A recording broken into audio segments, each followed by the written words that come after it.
문제가 없는 가정은 없다고 그렇게 이야기합니다. 마찬가지로 문제가 없는 교회는 없습니다. 요한계시록 2장과 3장에 7교회가 있지만 예수님께서 칭찬도 하시고 책망도 하셨습니다. 모든 교회에 다 단점도 있고 장점도 있었습니다. 하나님께서는 진리의 말씀을 성경을 통하여 가르쳐 주셨지만 우리가 잘 성경에 명확히 나와 있지 않은 부분은 하나님의 교회에 위탁을 했습니다. 우리가 코로나의 시기에 1부 예배를 드릴 것인가 2부 예배를 드릴 것인가 성경에 나와 있지 않습니다. 그것은 교회에 위탁을 했습니다. 피아노를 왼쪽에 놓을 것인가 오른쪽에 놓을 것인가 그건 성경에 나와 있지 않습니다. 하나님께서 그런 것까지 구체적으로 다 가르쳐 줄 수는 없습니다. 하나님의 교회에 그런 세세한 것은 위탁을 한 것입니다. 예수님께서 그래서 마태복음 18장 18절 말씀에 진실로 너희에게 이르노니 무엇이든지 너희가 땅에서 매면 하늘에서도 매일 것이요 무엇이든지 땅에서 풀면 하늘에서도 풀리리라. 하나님의 교회의 지도자들이 모여서 간절히 기도하고 하나님의 뜻을 구하며 회의를 하고 결정하면 하나님께서 그것을 인정해 주신다는 것입니다. 오직 하나님과 하늘만이 오류가 없습니다. 지상에 있는 그리스도의 교회는 불완전합니다. 그러나 하나님께서 이 교회가 불완전하다고 하여 그 교회를 버리지는 않았다는 것을 기억하게 되기를 바랍니다. 특별히 7교회 중에 마지막 교회 라오디가 교회, 우리가 살고 있는 이 시대 우리 교회에 책망할 것이 참 많습니다. 예수님께서 많이 책망하셨습니다. 그렇다고 해서 예수님께서 이 교회를 바벨론으로 말씀하지 아니하시고 이 교회를 버리고 다른 데로 가라고 말씀하지 않았습니다.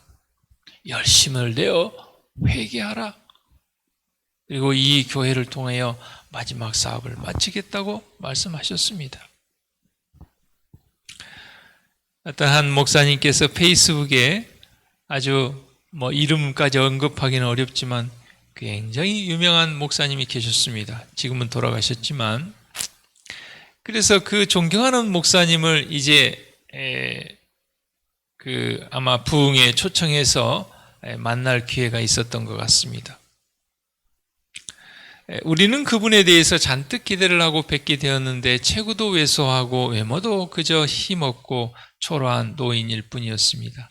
하지만 그분이 여전히 위대한 게 있는데 바로 성깔이었다 그랬습니다. 당시 목사님은 고혈압, 간경화, 당뇨 등으로 철저한 무염식을 하셨는데 우리는 반찬을 살 돈이 없어서 아내가 날마다 들여서 미나리, 냉이, 쑥 등을 캐다 씻어 생채로 밥상에 올려드렸습니다. 목사님은 식사 시간에 묵묵히 식사만 하셨습니다. 한 번은 궁금해서 여쭈었습니다. 목사님, 맛있으세요? 그러자 대번의 면박이 돌아와서 이 사람아, 맛있어서 먹는가? 건강에 좋으니까 먹지. 덕분에 우리도 생채식을 조금 배우게 되었습니다. 또 한 번은 우리가 뭘 찍어 먹으려고 그랬는지 고추장을 상에 올렸습니다. 그러자 불호령이 떨어졌습니다. 이거 당장 치워! 어디서 이런 것을 올려놔? 그래서 우리는 우리 입맛대로 먹지 못하고 목사님 입맛대로 먹어야 했습니다. 위대한 목사님이 보여주신 어두운 단면이었다. 이렇게 글을 올리면서 그 글의 제목이 뭐냐면 위대한 목사님도 인간이었다. 그렇게 했어요. 어떤 장로님은 그런 어떤 성향이 있었기 때문에 어려움의 때에 헌신하여 교회를 돌보지 않았는가 또 그런 말씀도 했습니다. 어떨 때는 장점이 단점이 되고 단점이 장점이 될 수도 있습니다. 그것이 하나님의 손에 붙들렸을 때 그런 것입니다. 야고보서 5장 16절에서 18절에 보면 의인의 간구는 역사하는 힘이 있다고 했는데 의인의 얘기를 하다가 엘리야가 나옵니다. 그런데 엘리야도 우리와 성정이 같은 사람이었다고 그랬습니다. 우리와 성정이 같은 엘리야도 하나님께 비 오지 않기를 기도할 때 3년 6개월 동안 비가 오지 않고 또 기도할 때 비를 주셨다고 그랬습니다. 어떻게 보면 엘리야를 여기 의인으로 얘기한 것입니다. 노아는 당시에 완전한 자라고 그랬습니다. 우리와 성정이 같은 사람들이지만 하나님께 모든 것을 맡기고 하나님의 인도함을 따랐을 때 하나님께서는 의인이라 여겨주시고 역사하는 힘을 주신 것입니다.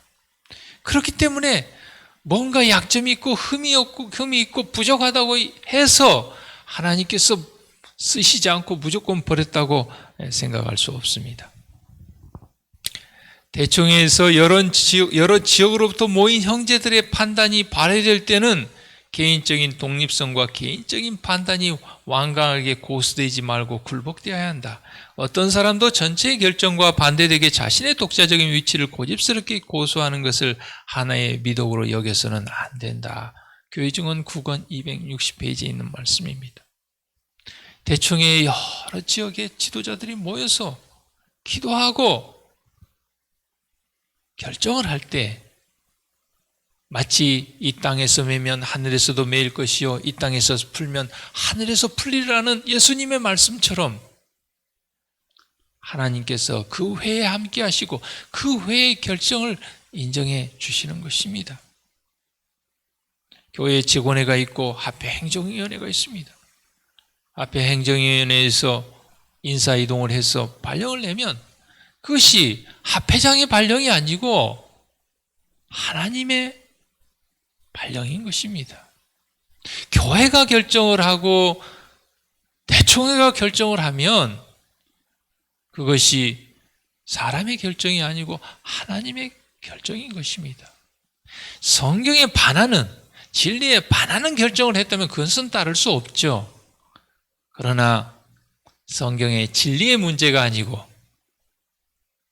7시 예배 드릴 것인가 7시 반에 예배 드릴 것인가 피아노를 왼쪽에 놓을 것인가 오른쪽에 놓을 것인가 이런 방법에 관한 상세적인 것에 관한 것은 교회가 결정하면 그 교회의 결정을 우리가 따라가서 연합의 힘을 보여주는 것입니다. 다니엘 4장 17절 말씀에도 인생으로 지극히 높으신 자가 인간 나라를 다스리시며 자기의 뜻대로 그것을 누구에게든지 주신다 그랬습니다.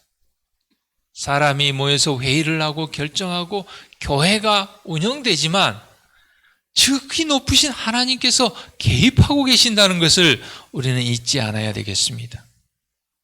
빌라도가 예수님이 붙들어 왔을 때 내가 너를 놓을 권세도 있고 십자가에 못 박을 권세도 있다고 자기가 마음대로 그럴 힘이 있다고 예수님께 얘기했습니다.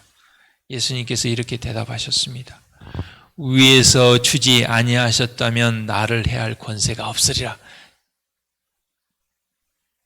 네가 힘이 있다고 마음대로 나를 죽이고 또 풀어주고 그런 것이 아니고 지극히 높으신 하나님 위에서 결정하는 것이 더 우선이고 힘이 있다고 얘기한 것입니다. 사울이 아무리 다윗을 죽이려고 했지만 다윗을 죽일 수 없었습니다. 왜냐하면 하나님께서 다윗을 보호하고 있기 때문에 그런 것입니다. 다윗은 왕이요 엄청난 군사와 힘이 있었지만 일개 한 다윗을 어떻게 할 수 없었습니다. 왜냐하면 그 위에 높으신 하나님께서 있기 때문에 그렇습니다. 사랑하는 성도 여러분, 오늘 교회에 문제가 없다고 성경은 이야기하지 않고 있습니다. 모든 교회는 다 문제가 있습니다. 라오디게아 교회는 또 정말 문제투성입니다. 그럼에도 하나님께서 이 교회를 버리지 않았고 여전히 우리도 죄가 있고 우리가 부족하지만 하나님께서 우리를 버리지 않았다는 것입니다. 그리고 우리가 회개하고 돌이키기를 원하시는 그 하나님을 인정하고 하나님의 이 몸된 교회를 사랑하고 이 교회를 떠나지 않고 이 교회의 알곡으로 흔들림의 때에 남는 우리 모두가 되기를 간절히 바랍니다. 이 아침에 같이 기도할 기도 제목은 장상기 집사님 가정, 최도화 집사님, 백승현, 한건희 우리 청년들을 위해서 기도해 주시기를 바랍니다. 기도하겠습니다.